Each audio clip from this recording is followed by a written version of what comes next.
बच्चों यहां पर आपको गिवन है कि V क्या है, किसी भी मेटेलिक कंडक्टर के टर्मिनल्स के क्रॉस पोटेंशियल डिफरेंस है V, और उस मेटेलिक कंडक्टर से फ्लो होने वाली करंट क्या है I। और यहां पर हम ग्राफ की बात कर रहे हैं कि पोटेंशियल डिफरेंस वर्सेस करंट का ग्राफ आपको गिवन है for two different metallic wires of resistance R1 and R2। बच्चों दो वायर हैं, वायर 1 और वायर 2। वायर 1 का रेजिस्टेंस कितना है R1 और वायर 2 का रेजिस्टेंस कितना है R2।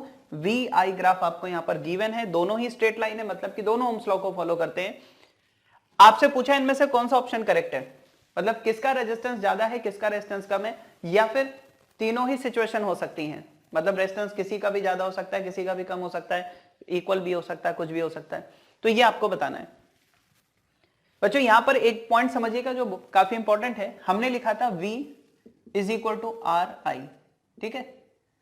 और अगर आप इसका यूज करते हैं यहां पर तो आपको समझ में आएगा कि अगर हम V को Y एक्सेस पर रखें और I को हम यहां पर X एक्सेस पर रखें और हम इस तरह का कोई भी ग्राफ प्लॉट करें, ठीक है। तो बच्चों V is equal to RI, देखो रेजिस्टेंस यहां पर क्या चीज है वो जरा समझिएगा इस ग्राफ के अकॉर्डिंग।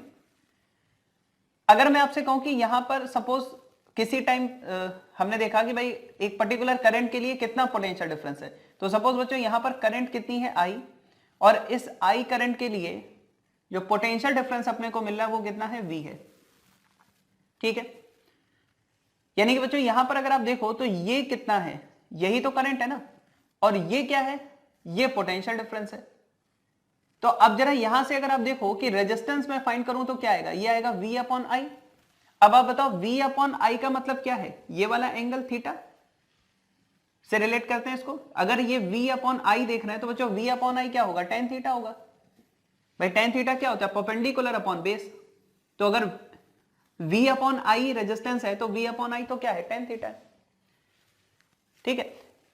आप इसको ऐसे भी बोल सकते हो कि बच्चों अगर यहां पर R इज इक्वल टू देखें तो V अपॉन I या फिर tan थीटा, तो हम यहां पर क्या कहेंगे कि अगर थीटा ज्यादा होगा तो रेजिस्टेंस भी ज्यादा होगा। अच्छा थीटा ज्यादा होने का मतलब क्या है, देखो थीटा ज्यादा होने का मतलब क्या है कि जो बच्चों ग्राफ है वो या स्ट्रेट लाइन जो है वो पोटेंशियल डिफरेंस वाली जो एक्सिस है ना, V वाली एक्सिस है, V एक्सिस के ज्यादा पैरेलल है। भाई जैसे जैसे थीटा इंक्रीज करोगे तो क्या होगा, ये जो स्ट्रेट लाइन है वो यहां पर पोटेंशियल डिफरेंस यानी कि वोल्टेज वाली एक्सिस के पास जाएगी। तो जितना ज्यादा थीटा होगा मतलब कि ये जो लाइन है वो V एक्सिस के उतना ज्यादा पैरेलल होगी। तो थीटा ज्यादा होने का मतलब क्या है, मोर पैरेलल टू V एक्सिस। इतना अगर आपको दिमाग में रहता है तो बहुत आसानी से आप कर लोगे।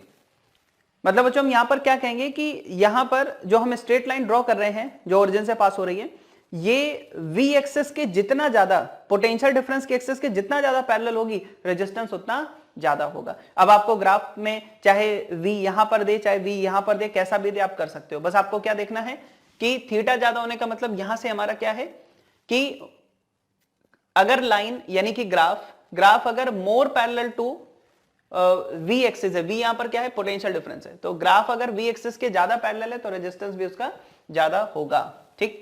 अब जैसे यहां पर देखो एक बच्चों वायर 1 के लिए एक वायर 2 के लिए, तो अगर मैं आपसे पूछूं कि कौन सा ग्राफ V एक्सिस के ज्यादा पैरेलल है, तो आप बोलोगे कि ये जो वायर 2 का जो ग्राफ बना रहे हैं ये V के ज्यादा पैरेलल है, ये थोड़ा दूर है, ये V के ज्यादा पैरेलल है। या फिर आप ऐसा भी बोल सकते हो कि जैसे वायर 1 है, ये सपोज एंगल थीटा 1 हो गया, ये एंगल थीटा 2 हो गया। यहां पर ये देखो थीटा कहां से लिया था, ये थीटा बच्चों कहां से है, करंट एक्सिस से। ये जो थीटा हम ले रहे हैं वो कहां से है, थीटा क्या है, angle measured from I axis, ठीक है ना, तब हम tan थीटा लिखते हैं। तो करंट एक्सिस से बच्चों इसका एंगल कितना, थीटा 1, इसका थीटा 2, साफ साफ दिख रहा है theta 2 is greater than theta 1। तो जहां पर एंगल ज्यादा उसका बच्चों tan भी ज्यादा होगा, और tan थीटा किसको रिप्रेजेंट कर रहा है यहां पर, रेजिस्टेंस को, तो हम कहेंगे सेकंड का रेजिस्टेंस फर्स्ट से ज्यादा है, ठीक है। तो आंसर कौन सा बच्चों सही होगा, सेकंड। क्वेश्चन देखो ऐसा भी आ सकता था, क्वेश्चन अगर मान लीजिए ऐसा आता कि मान लीजिए यहां पर करंट है और यहां पर बच्चों पोटेंशियल डिफरेंस है, दो ग्राफ ऐसे बन के आ रहे हैं, ये सपोज वायर, मान लीजिए वायर 1 के लिए है, ये वायर 2 के लिए है, इसका रेजिस्टेंस R1, इसका रेजिस्टेंस R2, और सपोज बच्चों आपको ये बोल दिया जाए कि ये जो एंगल है वो 60 डिग्री, कंफ्यूज करने के लिए कि आप यही यूज कर डालो डायरेक्ट, और ये 30 डिग्री है। अब आपसे पूछ लिया जाए कि फाइंड R1 बाय R2, क्या बोला जाए, फाइंड R1 बाय R2, तो ज्यादातर बच्चे ये इस एंगल को देख के और गलत करके आ जाएंगे।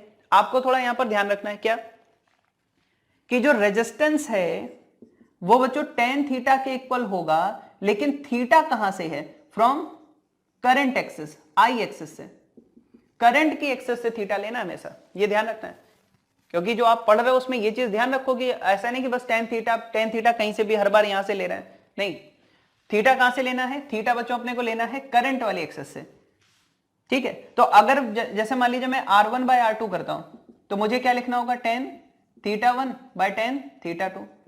अब थीटा 1 और थीटा 2 कहां से लेना है, करंट एक्सिस से। अब देखो बताओ, वायर 1 जो है वो करंट एक्सिस से कितना बच्चों यहां पर इसका एंगल है, वायर 1 के लिए एंगल कितना है, तो देखो ये 60 है, तो ये कितना होगा 30, तो वायर 1 के लिए एंगल कितना है 30, और बच्चों वायर 2 के लिए देखो ये एंगल कितना होगा, तो ये 30, तो ये कितना होगा 60, करंट एक्सिस से एंगल देखना है, तो थीटा 2 कितना हो गया 60, तो ये कितना हो गया बच्चों, tan 30 1/√3 बाय tan 60 √3, यानी 1/3 आ गया, कितना आ गया 1/3। तो हम कहेंगे R1 बाय R2 कितना है 1/3, मतलब यहां से हमें समझ में आ रहा है जो R2 है वो 3R1 है, तो रेजिस्टेंस किसका ज्यादा है, सेकंड का, और होना भी चाहिए, जो पोटेंशियल एक्सिस के ज्यादा पास होगा है ना, उसका रेजिस्टेंस ज्यादा होगा, वही चीज अभी मैं यहां पर बता रहा था। तो आप कैसे भी इस चीज को समझो, ठीक है, ये भी एक एग्जांपल है, देख लीजिएगा। तो काफी इंपॉर्टेंट इस तरह के क्वेश्चंस आपको मिल सकते हैं। तो जल्दबाजी में होते सिंपल है, जल्दबाजी में आप बार बार एंगल यहां से ले लेते हो, वो गलत है। अगर आप resistance is equal to tan theta लिख रहे हो, तो बच्चों थीटा कहां से लेना है, करंट वाली एक्सिस से, ठीक है। अभी नोट करो, फिर आगे बढ़ते हैं। बच्चों यहां पर आपको एक क्वेश्चन गिवन है, और काफी अच्छा और कंसेप्चुअल क्वेश्चन है, सिंपल क्वेश्चन है। क्या बोला गया यहां पर, 2 wires of resistance RA and RB with RA less than RB। यहां पर आपको क्या गिवन है कि बच्चों दो अलग अलग वायर हैं और दोनों के रेजिस्टेंस आपको गिवन है, वायर A का रेजिस्टेंस कितना है RA और वायर B का रेजिस्टेंस है RB, और आपको गिवन है कि वायर A का रेजिस्टेंस B से कम है। आगे क्या बोला है, the resistivities of their materials are rho A and rho B. जो इनके मटेरियल हैं उनकी जो रेजिस्टिविटी वो क्या है, rho A and rho B. आपसे पूछा है rho A is equal to rho B होगा, rho A less than rho B होगा, rho A greater than rho B होगा, या फिर option 4 the information is not sufficient to find the relation between rho A and rho B. बच्चों एक बात समझो, आप ऐसे सीधे सीधे नहीं बोल सकते कि जिसका रेजिस्टेंस कम होगा उसकी रेजिस्टिविटी भी कम होगी, या जिसका रेजिस्टेंस ज्यादा होगा उसकी रेजिस्टिविटी ज्यादा होगी, क्योंकि आपको यहां पर पता होना चाहिए कि जो रेजिस्टेंस है उसमें रेजिस्टिविटी के अलावा भी कुछ और टर्म आते हैं। क्या आते हैं वो देखो, हम लिख सकते हैं resistance is equal to rho L upon A, यानी कि बच्चों रेजिस्टिविटी लेंथ अपॉन एरिया। तो आप एक बात समझो, क्या यहां पर ये इंफॉर्मेशन अपने पास है कि जो दोनों वायर हैं वो दोनों आइडेंटिकल हैं? ऐसी कोई इंफॉर्मेशन नहीं है। अगर आइडेंटिकल होते तो दोनों की लेंथ और एरिया सेम हो जाते। अब लेंथ और एरिया सेम हो जाते तो जिसका रेजिस्टेंस ज्यादा उसकी रेजिस्टिविटी भी ज्यादा होती है, जिसकी रेजिस्टिविटी ज्यादा उसका रेजिस्टेंस ज्यादा होता। हमें बच्चों यहां पर लेंथ और एरिया के बारे में कोई इंफॉर्मेशन नहीं है क्वेश्चन में, कि किस वायर की लेंथ ज्यादा है, किस वायर का एरिया ज्यादा है, या लेंथ और एरिया का रेशियो क्या है किसके लिए, कुछ भी आइडिया नहीं है। हमें बस इतना बोला गया कि ए का रेजिस्टेंस कम है तो ए की रेजिस्टिविटी बताओ। तो हम कहेंगे भाई रेजिस्टिविटी बताने के लिए पहले आप उनका डायमेंशंस तो बताओ क्या है, तभी हम बता सकते हैं।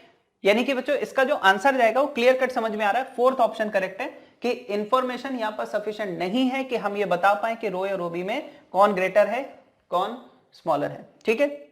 हाँ, अब इसमें अगर कंडीशंस दी होती, जैसे मान लीजिए बोला जाता कि दोनों रेजिस्टेंस डायमेंशंस में कैसे हैं, आइडेंटिकल हैं, तो हम कहते हैं अगर दोनों का लेंथ सेम है, दोनों का एरिया सेम है, तो एल और ए अगर सेम हो जाता तो आर प्रोपोर्शनल टू रो हो जाता, मतलब जिसकी रेजिस्टिविटी ज्यादा उसका रेजिस्टेंस ज्यादा। या फिर मान लीजिए बोला जाता कि एक का लेंथ इतना है एक का लेंथ इतना है, एरिया दोनों के सेम है, या कुछ ना कुछ इंफॉर्मेशन होनी चाहिए थी जिससे कि हम ये बता पाए कि रेजिस्टेंस किसका ज्यादा है तो उससे रेजिस्टिविटी किसकी ज्यादा होगी, ठीक है। अभी के लिए बच्चों ऑप्शन क्या जाएगा, फोर्थ ऑप्शन, कि इंफॉर्मेशन सफिशिएंट नहीं है कि हम इनके बीच में रिलेशन फाइंड कर पाए, क्योंकि इसके बारे में अपने को कुछ भी पता नहीं है। ठीक है, चलिए नेक्स्ट क्वेश्चन की तरफ चलते हैं। बच्चों यहां पर जो नेक्स्ट क्वेश्चन है उसमें आपको क्या बोला है, the product of resistivity and conductivity of a cylindrical conductor depends on. आप बहुत ध्यान से देखें, एक टर्म यहां पर यूज किया गया है रेजिस्टिविटी और दूसरा टर्म बच्चों यहां पर क्या है, कंडक्टिविटी। तो हमें यह पता है कि जो रेजिस्टिविटी है इसको हम बच्चों किससे रिप्रेजेंट करते हैं, रो से। कंडक्टिविटी ये भी मटेरियल की होती है, किससे रिप्रेजेंट करते हैं, सिग्मा से। और इनके बीच में बच्चों रिलेशन क्या था, रो इज इक्वल टू 1/सिग्मा। तो अगर मैं आपसे कहूं कि इस सिग्मा को इधर लेके आइए तो रो इंटू सिग्मा कितना हो जाएगा, 1। यानी कि बच्चों ये तो कांस्टेंट हो गया, और अगर ये कांस्टेंट हो गया मतलब ये किसी पर भी डिपेंड नहीं करेगा। यानी कि ना तो ये टेम्परेचर पे डिपेंड करेगा, ना मटेरियल पे डिपेंड करेगा, ना एरिया ऑफ क्रॉस सेक्शन पे डिपेंड करेगा। तो आंसर क्या जाएगा, नन ऑफ दीज। ठीक है, तो कभी भी पूछा जा रहा है रेजिस्टिविटी और कंडक्टिविटी का प्रोडक्ट मल्टीप्लीकेशन, तो बच्चों ये हमेशा कांस्टेंट रहेगा, ये किसी भी चीज पर डिपेंड नहीं करेगा।